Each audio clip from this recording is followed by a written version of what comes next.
بسم الله والصلاة والسلام على سيدنا رسول الله. متابعاتي الفضليات، أهلا وسهلا بكم. عجبني هذا الصدر، حبيتكم تشاركوني فيه. أنا اشتريت 40 سنتيم أورجينزا، وشريت القالو لا كبير وقالو تاع الوردات هذوما وفصوصة باش نعمروه. راه كيما راه مقابلكم تشوفوا التفاصيل تاعو. البنات فعلوا الجرس، ديرونا لايك وشاركوني في هذا الفيديو، وان شاء الله تعجبكم هذا الصدر اللي راه مقابلكم. هذا الجبه او الروبه اللي راه مقابلتكم فصلتها ايفازي، خدمت لها الدوبل تاع الصدر، وفصلت الصدر على طريقه دائريه عادي. وليامات اللي جايين البنات ان شاء الله رايحين تشوفوا فيه الجديد ان شاء الله، وكل طلباتكم رايحه تكون ان شاء الله مجابه. البنات اللي حابين نطلع لهم الفيديوهات تاع التحراج او النايل كيفاش يتخدم، ما من لافوال او لا تران داك، راني ان شاء الله خدمت لكم فيديو باش تشوفوه كيفاش تعمروه بسهوله وبطريقه جيده جدا. تابعوا البنات ان شاء الله كل جديد، ورايحين ان شاء الله ما تكونوا الا راضيين، ورايحين تتعلموا ان شاء الله الشيء اللي غايب عليكم رايحين تتعلموه. هنا راني خيطنا دائرة العنق كما راها مقابلتكم.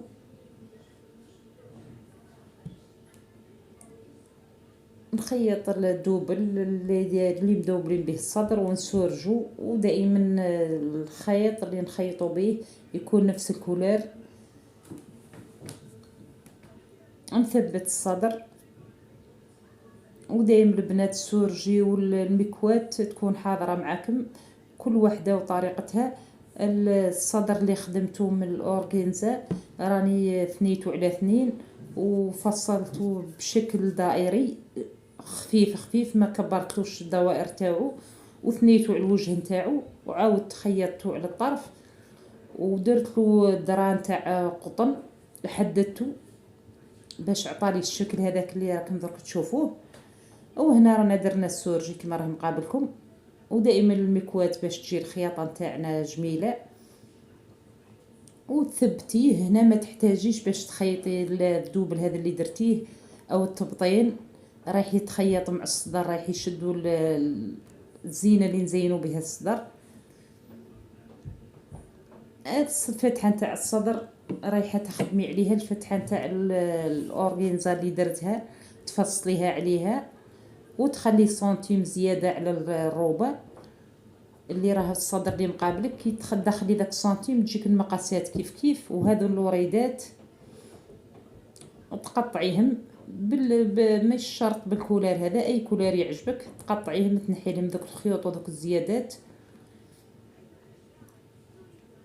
قبل ما تخيطي الصدر مع الجبه تاعك او الروبه تاعك، وتزينيه بهذه الطريقه.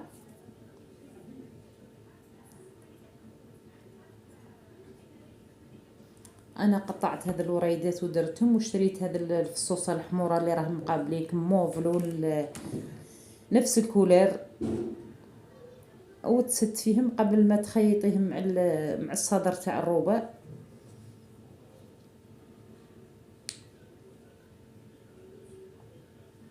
اذا عجبك انتي شكل واحد اخر،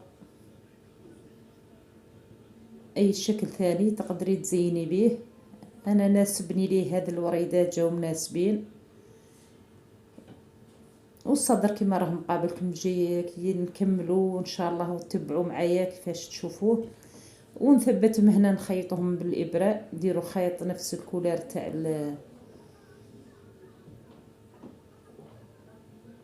الوردات، وتثبتيهم في الوسط فقط بالابره قبل ما تخيطيه مع الفستان تاعك او الروبه تاعك او الجبه هذه تاعك. تحطي لهم المساحه بيناتهم نفس المساحه، حبيتي دوبلي ولا ديري حاجه خفيفه، وتثبتيهم بالخيط، ما تزيريش الخيط، ما تسيريهش ياسر وانتي تخيطي، جبديه خفيف خفيف باش ما تعجرلكش الوريده تاعك. كامل تخيطيهم،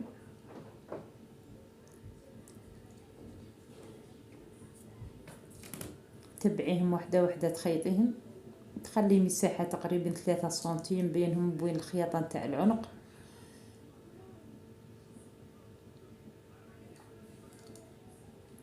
وكيما قلت لك ما تجبديش بالابره والخيط كثير، وبعد ثبتي عليهم هذا الفصوص اللي راهم مقابلينك، الوريدات على شكل وردات جايين موف لون نفس الكولار، ثبتيهم على الوردات اللي درتيهم قبل ما تبداي تجمعي الصدر مع الروبة او الجبه هذه، تحطي بينها وبين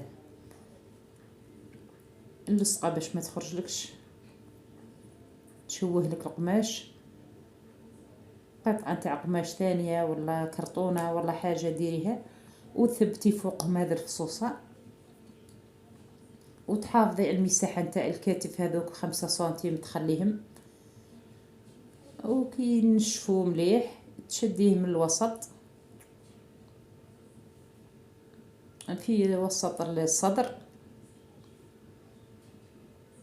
ورايحين نديرو تحت منه لاكيبير، القالو تاع لاكيبير، وتشدي وسط الصدر الجبه تاعك ثاني وسط الصدر، تحطي علامه ولا دبوس ولا اي علامه تحطيها، تثبتيهم مع بعض. دائره الصدر راها مخيطه،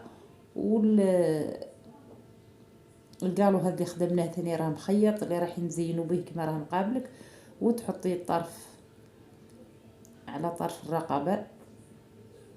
واذا حبيتي تزيدي تزينيها بفصوص ثانيين على ناحيه الخياطه تزينيها. وهذا الاورغانزا ديرها تتخدم بسهوله، تحطي الوجه وتخيطي وتجبديها من الفتحه نتاع الطرف اللي راك كما تشوفي في راس الكتف، وتحطي عليها الذراع وتكويها تحديها، تخلي تقريبا 2 سنتيم تحت الاورغانزا كما راها مقابلاتك، وترسمي الدائره اللي رايحه ديري فيها القالو. القالو هذا راه شويه خشين ما تكثريوش التستاف او الكسرات دوك ما تكثريش، ديريه غير باش يجيك داير خفيف خفيف. تخلي 2 سنتيم، تدخلي 2 سنتيم تحت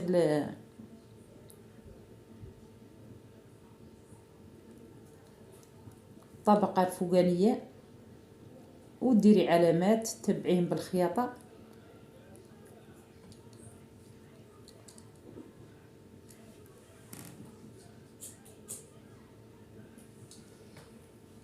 انا عجبني قلت نشارك فيه البنات يشوفوه، ندير لكم الفصاله تاع هذا الروبه اللي راهم قابلتكم او الجبه هذه الفصاله، يجي الفيديو طويل كثير وما تثبتوش على الخياطه تاع الصدر.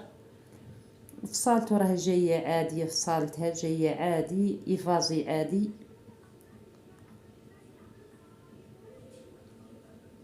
كيما راه كي تشوفي تخلي دوك 2 سنتيم او 3 سنتيم وتدخلي تحتها ديري علامات باه تخيطي القالو. توصلي لراس الكتف، تقيسي نفس المسافه اللي خليتيها منها تخليها في الناحيه الثانيه، 3 اصابع منه و3 اصابع منه،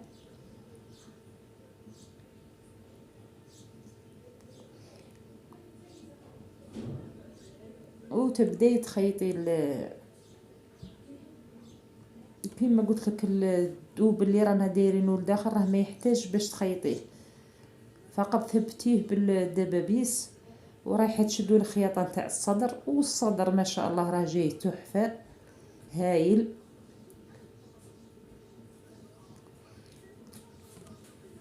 البنات ما تبخلوش علينا باللايك، يوصلكم ان شاء الله كل جديد، ينتشر الفيديو تستفادوا منه نتوما وتستفاد منه غيركم، وهذا تكون ان شاء الله صدقه جاريه لينا وليكم. وكما يقولوا الدال على الخير كفاعله، مش راح يثقلكم كي تحطوا ديروا لايك، ما راح يكلفكم حتى شيء غير انكم تشاركونا ان شاء الله في الاجر.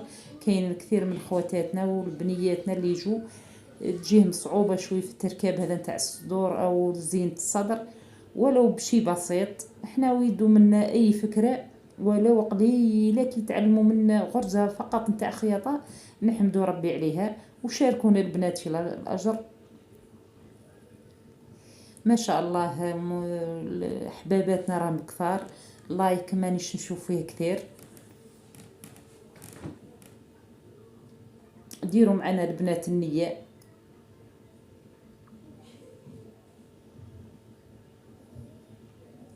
كي تكوني تخيطي فيه تفقدي الدوب الدخلاني، يكون مسوي على طريقة صحيحة. ثبتيه مليح باش ما يجيكش لداخل فيه كاش تعجار، ولا تجيك فيه كاش ديفوهات من داخل، يجي الصدر ما يجيش الخياطه نتاعك زينه. وديري كسرات خفاف كما قلت لك، قالوا هذا شويه خشين. ديري كسرات خفاف باش تجي الدوره نتاع الصدر مخيطه مليح. وتشوفي ان شاء الله الفيديو في نهايته ان شاء الله راح تعجبكم. هذا الشيء شرفنا وفرحنا. البنات القناه راه قناتكم نتوما اللي راكم مطلعينها بمشاهداتكم، مطلعينها بتفاعلكم معنا. احنا رانا مجرد وسيله فقط، مجرد وسيله فقط لفعل الخير ان شاء الله.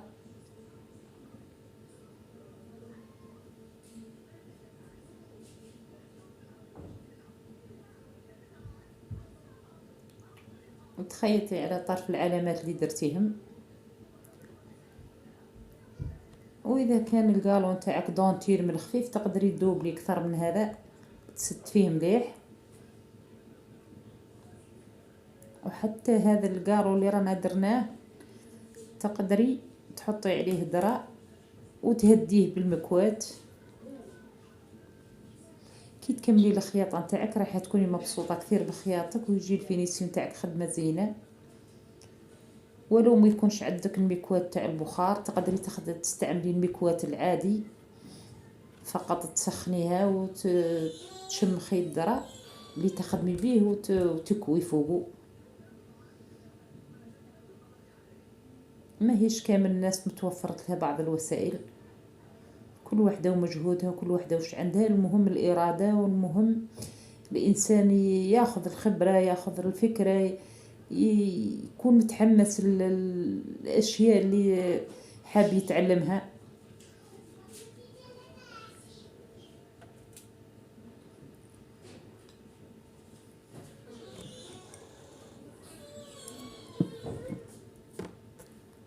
ندير الكسرات الخفاف هذون او الطبقات الخفاف، وراح تبقى هذيك الشرشفه اللي راه جايه في القالون من فوق راح تزين كذلك تحت اورغينزا كيما راها مقابلاتك، بما انها شفافه مش خشينه كثير. وتقصي على طرف الخياطه.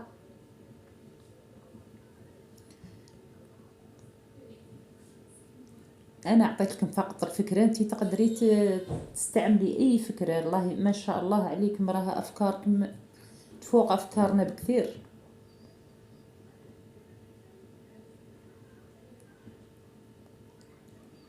الكومونتير تاعكم البنات كامل رانا نشوف فيهم ونقراهم، وكامل ان شاء الله نلبي لكم رغباتكم. اللي حابه تشوف الفصاله نتاع الكروازي، اللي حابه تشوف الفصاله نتاع الروبات تاع الدار، كامل. الوقت فقط ماهوش مساعدني، الوقت ما يكفينيش الوقت فقط، بما اني عامله يوميا وشايفين المونتاج تاع الفيديوهات هذا وشحال متعب وشحال يدي وقت وشحال خطرات. منين تقريبا يكون الفيديو قريب يكمل ويخرج تستربحي عليه التعب برك، وهذا لاجلكم ماهوش خساره فيكم. تعاودي تحطي الصدر الفوقاني على طرف الرقبه، تحطي الخياطه مع الخياطه وراكي شادتيه في الوسط باش ما يزغد لك لا في الطرف منه لا في الطرف منه، يجي مريقل وترخ في الغرزه نتاع الماشينه دائما او آلة الخياطه. كي تكوني تخيطي في هذا الدوره الفوقانيه توسعي لها شوي في الغرزه نتاعها وترخ في الخياطه، خليها مطلوقه الخياطه نتاعها باش ما تعجرلكش وما تجبدش. وتعاودي بعد الخياطه تكويه الصدر قبل ما تجمعيه. والزيادات اللي تجيك خارجه من الجوانب قبل ما تخيطي، هذو الزيادات اللي راكي تشوفي داك الكروم تشوفيهم خارجين، تعدلي الصدر تاعك وتعاودي تثبتيه مليح بلي زيبانقل ثاني على طرف تحته. كاش زياده بعد الخياطه راكي تنحيها، ما تقصيش حتى تخيطي باش ما يجيكش مجبود الصدر من هذا الزينه اللي درتيها ما تجيكش مجبوده لقدام، تجي ما تجيش مليحه كي تجي واقفه على ناحيه الصدر. قبل ما تخيطي عاودي في الطرف نتاعها لتحت اللي مش مخيط ثبتيها كامل بلي زيبانقل وشوفيها قبل ما تجمعي الكتفين، احكميها كامل على طرف الدونتيل اللي رانا دايرين ومشيها معاه تكون رايمه كيف كيف، ومن بعدها خيطي وبعد الخياطه رايحه تقصي الزيادات اذا كاش ما كاين زياده خرجت لك. ها هو الصدر البنات مقابلكم، ان شاء الله ينول اعجابكم ولو بالقليل. وهذه قطعه تاع الظهر.